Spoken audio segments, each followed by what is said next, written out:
Cette semaine à Hockey le Magazine, on vous présente notre premier entretien de l'année avec le docteur en psychologie sportive Sylvain Guimond, qui est bien sûr un collaborateur depuis plusieurs années à l'émission. Lors de la capsule du trio hockey, Éric Dupont et Pierre Gervais parleront d'ajustement de patins. Et justement, parlant de patins, regardez où on se trouve, à l'usine de fabrication CCM sur la rive sud de Montréal, à Saint-Jean-sur-Richelieu. On aura 3 reportages à vous présenter au cours des prochaines semaines et dans quelques minutes, vous verrez le premier sur la confection de patins de hockey. Mesdames et messieurs, bienvenue à Hockey le Magazine.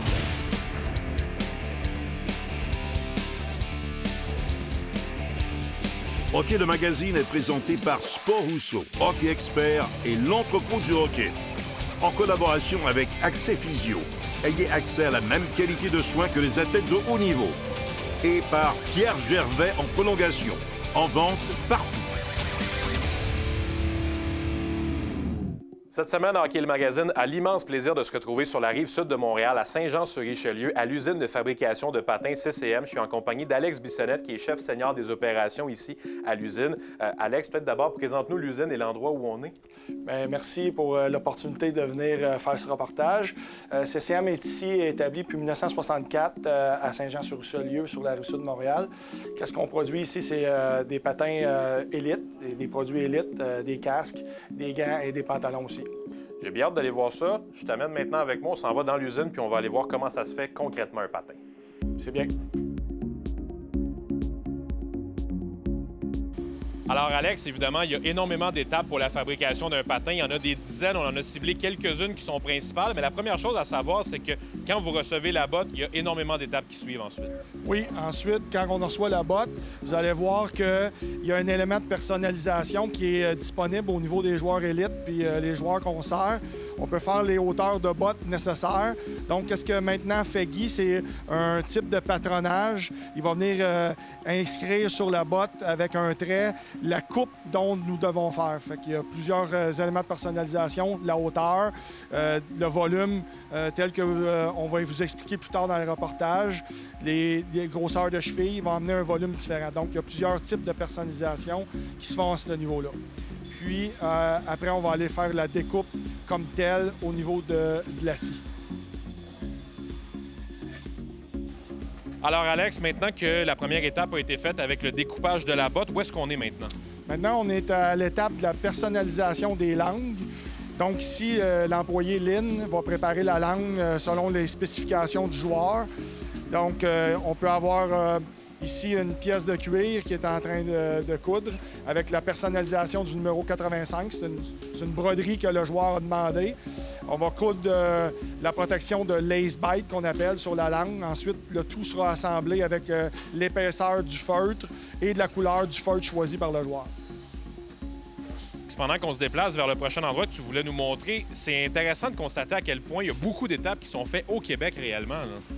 Effectivement. Ici, on va voir que l'employé Linda est en train de monter les décorations qui vont être appliquées sur la bottine comme telle. Donc, vous allez voir qu'est-ce qu'il est en train de faire, tous les éléments. Nous, on appelle ça des facings. C'est la décoration extérieure qui va aller sur les œillets. Il va y avoir d'autres pièces qui vont être installées, collées avec du tape double face. Puis, essentiellement, aller à la prochaine étape où on va vous expliquer comment on les assemble sur la botte avec la machine ou la machine à coudre. Donc, ici, à la machine à couture, on voit Hélène en train de coudre le vamping à la base du patin. Donc, chaque étape doit être prise avec une confection d'une extrême qualité. Donc, on voit ici que chaque étape est vraiment précise. Ensuite, les côtés vont être cousus. Ensuite, on va installer le haut de tendon qui va être pour la protection extérieure du patin. Alors, Alex, on vient de voir certaines étapes de fabrication, notamment au niveau de la couture. Notre botte, elle progresse quand même vers le patin. On est maintenant rendu à la pose de la doublure. Effectivement. Yvon va présentement appliquer la doublure.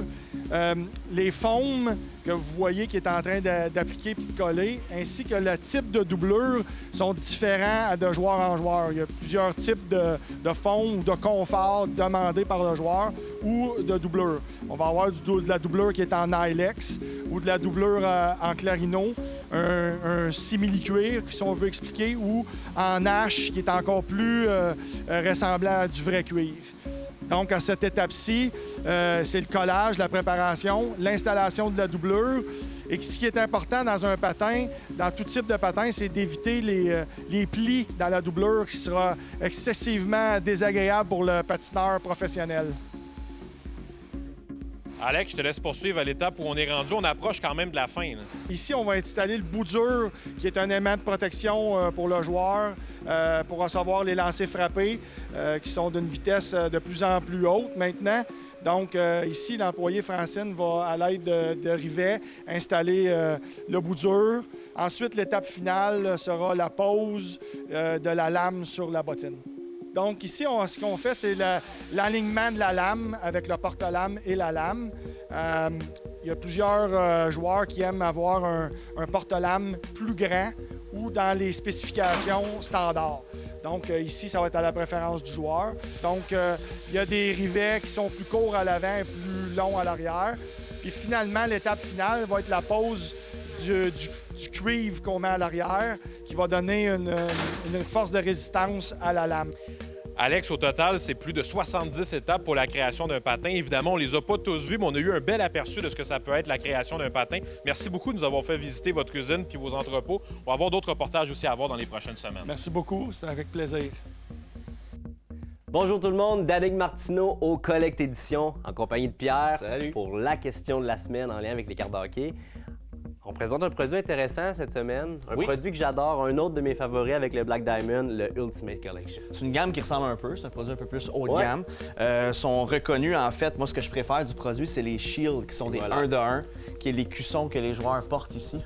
Ils sont pas donnés pour les collectionneurs qui aiment les collectionner. Même les joueurs qui sont pas excellents, ça va chercher un bon prix. Et ça, tu parles du shield, là, j'ai pas le choix d'en revenir là-dessus, ça doit être une des cartes les plus en demande parmi les collectionneurs, toutes produits confondus. 100%, ça accote même les plus belles cartes de Deca. Ouais? Oh mon Dieu. J'ai une belle Nick Suzuki, pas Shield, là, mais dans la collection Ultimate. Et c'est un produit qui est pas si vieux que ça, ce qui m'amène à poser la question de la semaine. En quelle année avons-nous assisté à la première parution de Ultimate Collection? Est-ce que c'est A, en 2004-2005, B, en 2000-2001 ou C, 98-99? La réponse après la pause. Avant la pause, on vous demandait en quelle année avons-nous assisté à la première parution de la Ultimate Collection et la réponse était A en 2004-2005. Donc dans le fond, Pierre, ici on a un produit qui est un petit peu plus jeune que moi, un peu moins cute aussi, mais, non, mais c'est une méchante belle boîte. Oui, c'est le premier produit haut de gamme qu'Upper Deck a proposé. OK. Ce qui est quand même drôle, c'est qu'ils l'ont fait en 2004-2005, qui était une année de lockout où il n'y avait juste pas eu de hockey. Donc, les cartes recrues, il y en avait pas? Il n'y en a pas vraiment de bonnes recrues cette année-là.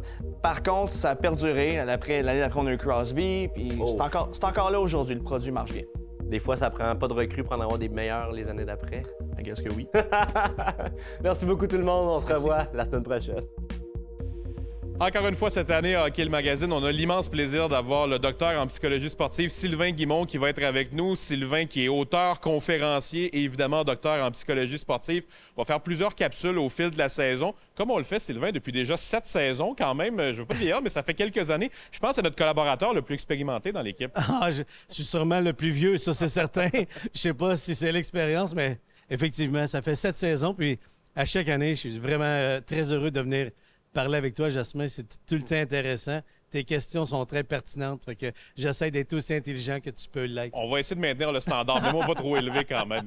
Sylvain, pour cette première capsule, on parle de leadership. C'est un sujet auquel on a déjà parlé, évidemment, dans les dernières années. Toi, personnellement, dans les derniers mois, tu as eu l'occasion d'aller compléter un certificat avec l'Université Harvard qui t'a amené à réfléchir à de nouvelles choses par rapport à ça. Avant de rentrer dans le détail, je te demanderais comment ça s'est passé, ce processus-là, pour toi, d'aller compléter un certificat? Mais c'était un rêve que j'avais depuis longtemps. Puis lorsque j'ai commencé le processus, c'est un processus qui est assez long. Ça a pris 2 ans. Mais j'ai adoré l'expérience parce que justement, on est plusieurs personnes à partager les mêmes passions. Et l'enseignement que j'ai reçu là-bas, mais ça nous fait toujours penser à ce que je faisais depuis le début. Puis des nouvelles façons de voir le leadership, de voir le management. Puis c'est pas vraiment différent. Le monde des affaires puis le monde du sport, c'est vraiment très, très semblable. Ouais. Puis il y a beaucoup de concepts qui s'appliquent justement à des équipes de sport, autant qu'on peut l'appliquer dans le monde, dans le monde justement des entreprises. Sylvain, bon, parlons justement de leadership. Tu as appris au cours de ce certificat-là un concept que je pense que tu connaissais pas nécessairement avant. Tu m'as défini ça comme les 4 cadrans entre la compétence et l'attitude, je pense qu'on pourrait le dire comme ça. Comment tu définirais ces cadrans-là que tu vas mieux expliquer que moi, je suis certain? Et je pense que les cadrans, de façon dont on le voit, c'est comment les gens vont agir et comment les gens ils sont. Donc, entre le mot être et faire, il y a un monde de différence. Donc, il y a des gens qui sont empathiques, qui vont être gentils envers les gens, qui sont avenants, qui vont faire attention à leur équipe. Donc, c'est des leaders qui ont de l'empathie et qui sont vraiment, vraiment très bons pour leur monde.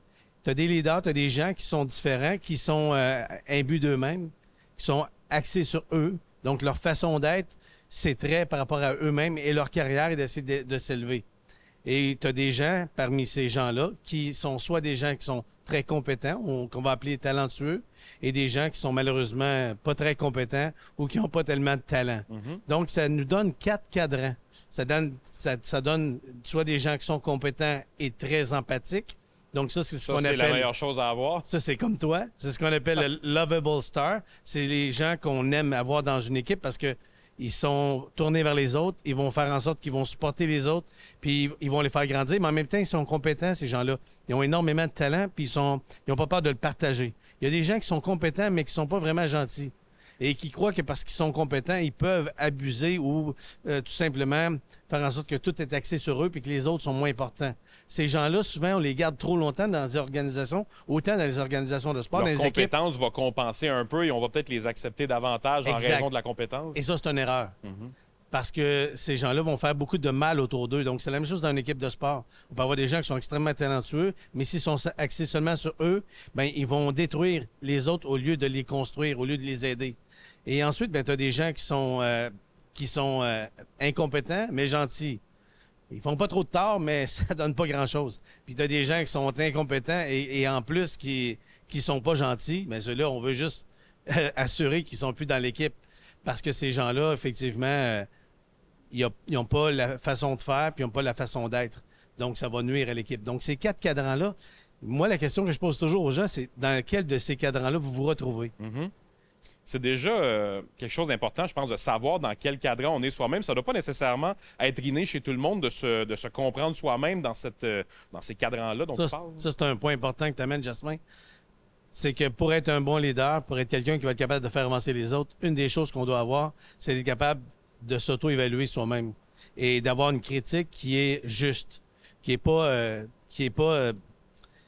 trop belle ou trop mauvaise. On est souvent très dur avec soi-même. Puis il faut pas non plus être trop facile avec soi-même et penser qu'on a tous, que tout est parfait. Mais si on est capable de bien identifier nos forces et nos faiblesses, adresser nos faiblesses et surtout et avant tout, travailler dans nos forces. C'est à ce moment-là qu'on devient exceptionnel. Si je travaille sur un thème de leadership encore, on peut faire référence à une équipe de hockey. À quel point c'est important pour le leader qui est au sommet de la pyramide, dans le cas d'une équipe de hockey, on pourrait dire l'entraîneur-chef, de comprendre les gens qui sont devant lui et de comprendre dans quel cadran ces gens-là se situent. Je suppose que c'est la clé un peu pour avoir du succès dans une équipe, de comprendre les individus devant soi. C'est extrêmement important. C'est dans cette communication-là qu'on va faire en sorte que les gens vont avoir le goût de nous suivre. Tu sais, très, très souvent, j'entends des gens dire « Hey, moi, Sylvain, dans mon équipe, j'ai 50 personnes en dessous de moi. Et quand les gens me disent que les 50 personnes sont en dessous d'eux, la question que je leur pose, je leur demande « Comment tu fais pour les supporter si t'es au-dessus d'eux? » Le leadership... C'était pas la bonne terminologie, c'est exact. Ce que tu veux dire? Le leadership d'un individu, il ne s'exerce pas au-dessus des gens. Il s'exerce en dessous des gens. Pour que je puisse t'élever, il faut que je te supporte et je t'encourage. C'est comme ça que je vais t'élever. Donc, c'est très important de ne jamais se sentir au-dessus des gens, mais au contraire, de s'adapter puis d'élever notre équipe au maximum de ce qu'ils peuvent être. Bien, super intéressant à suivre, Sylvain. Merci pour cette première capsule. On va se retrouver évidemment au fil de la saison pour plusieurs autres sujets. Merci, Jasmin.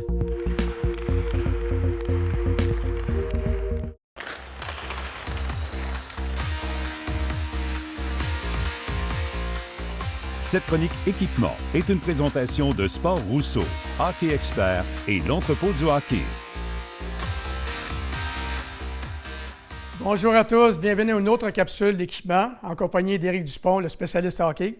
Éric, Cette semaine, on reparle de patins. On parle de patins, qui est un monde vraiment, vraiment fascinant des patins. Effectivement. Le premier patin, c'est un patin sur mesure. Là, ici, on monte un patin true, mais les patins sur mesure sont également disponibles chez Bauer et CCM. C'est vraiment l'ajustement. Tu peux choisir la langue, tu peux personnaliser sur certains patins la langue.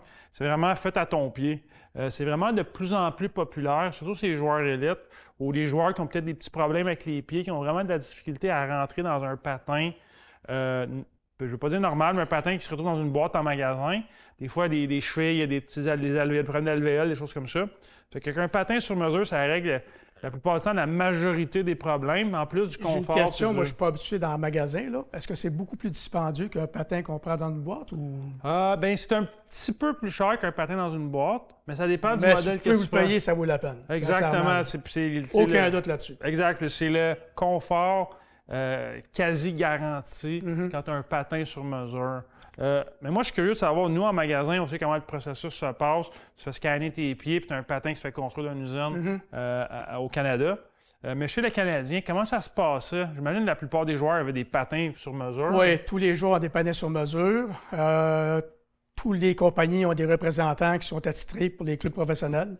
Donc, moi, je faisais affaire avec le gars de CCM, de Bauer, de True, ainsi de suite. Et les représentants viennent à l'aréna. Souvent, le joueur, tout va bien, ils ont leurs mesures en filière.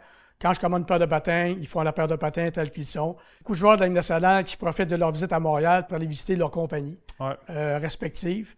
Mais ici, à Montréal, les gars peuvent y aller. Il y en a qui sont allés assez souvent. Merci au goût des compagnies. Ils sont chanceux parce que Bauer basé à Blainville, puis CCM, l'usine est à Saint-Jean. Ça fait que les joueurs du Canadien sont choyés pour ça. Là, tu as un autre modèle, je crois? Oui, exact. Donc, c'est une nouveauté chez True. C'est la série Azurdus. Ça, c'est le patin 9X, qui est un patin de très haute qualité, un petit peu moins cher que les patins haut de gamme qu'on est habitué de présenter. Mais, encore une fois, c'est l'expérience True, là, ce patin-ci. C'est important de le faire mouler en magasin, thermoformé, donc le faire chauffer dans un eau-four. Puis une fois que le patin est chaud, que tu l'enfiles dans ton pied, ça devient vraiment une extension de ton pied. Donc, quand tu fais tes foulées de patin, tu vois vraiment une grosse différence. Je l'ai déjà dit, mais c'est très important de les faire chauffer avant de les essayer. Puis l'ajustement, le confort est vraiment, vraiment surprenant. Super. Donc, Éric, bien choisir son patin est très important. Puis également, je pense que tu as des conseils aux consommateurs. Tout à fait. Venir s'acheter un patin en magasin, il faut que ça soit une expérience, c'est important. On sait tous, on travaille fort pour nos sous, les produits disponibles en magasin. Donc, c'est important de prendre le temps, d'avoir le bon ajustement, la bonne grandeur, le bon patin qui soit thermoformé. Puis ça fait toute la différence parce que il n'y a rien de plus désagréable que jouer au hockey puis avoir mal aux pieds. Puis, on a des solutions pratiquement pour tous les problèmes en jeu que les gens auraient, point de vue ajustement. Bien, merci beaucoup encore une fois, Éric. Très, très, très, très instructif, tant qu'à moi, là. Donc, merci à tous d'avoir été là. Bonne semaine. Et la semaine prochaine, on se voit pour les gants.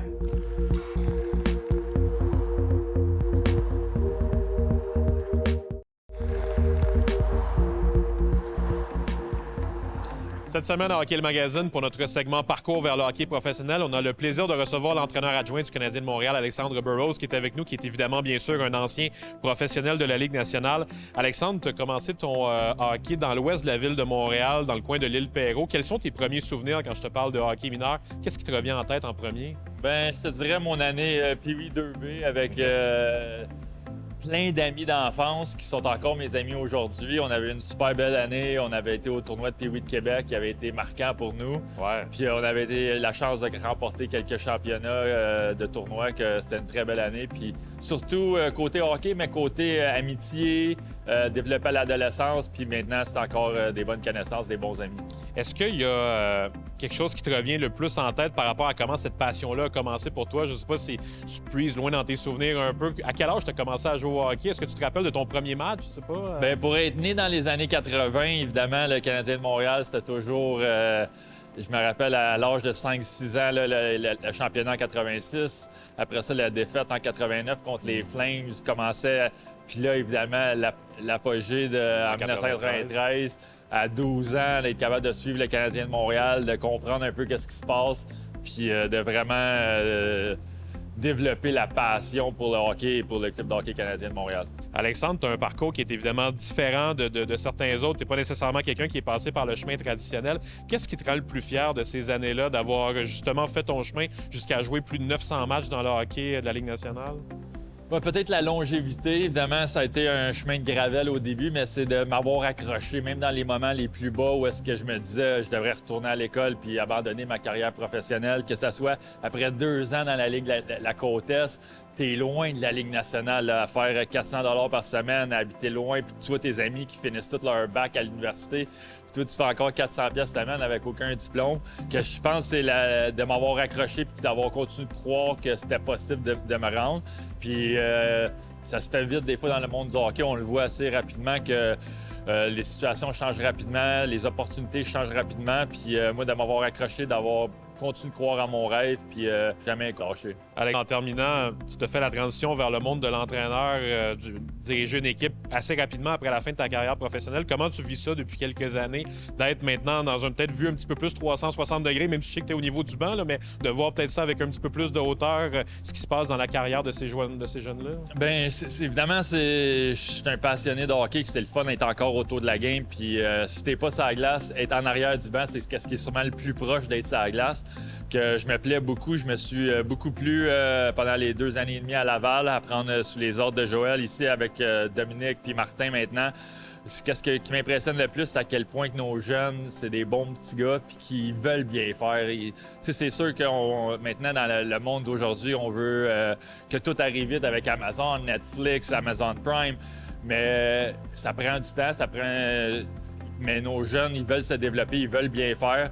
Puis maintenant, on a plusieurs jeunes bijoux, mais il faut juste continuer d'épolir et de s'assurer qu'ils deviennent les joueurs qu'on pense qu'ils peuvent être. Est-ce que tu te retrouves un peu dans cette génération-là quand tu repenses à toi, quand tu es arrivé dans le hockey? Ah, certainement. C'est sûr qu'au début, on pense qu'on était arrivé puis ça va être facile, mais la game est tellement dure, la ligue est tellement dure, la grind est tellement dure d'année en année. Puis chaque équipe a des bons joueurs, que c'est continuer de trouver les avantages pour avoir du succès, puis continuer de donner les outils à nos joueurs pour qu'ils puissent se développer puis performer au plus haut niveau. Alexandre, merci pour ton temps, merci pour tes souvenirs. Bonne saison avec le Canadien. Ça me fait plaisir, n'importe quand. Merci. Merci d'avoir été avec nous encore une fois cette semaine à Hockey le Magazine. La semaine prochaine, on sera avec Philippe Roy de chez Perfo Elite. On aura évidemment notre capsule hebdomadaire du trio hockey et on s'entretient avec le joueur des Lions de Trois-Rivières, Cédric Montminy, pour nous parler de son parcours qui l'a mené vers le hockey professionnel. Bonne semaine et merci d'avoir été là. Hockey le Magazine vous a été présenté par Sport Rousseau, Hockey Expert et l'entrepôt du hockey. En collaboration avec Accès Physio. Ayez accès à la même qualité de soins que les athlètes de haut niveau. Et par Pierre Gervais en prolongation. Copie autographiée disponible au pierregervais.ca.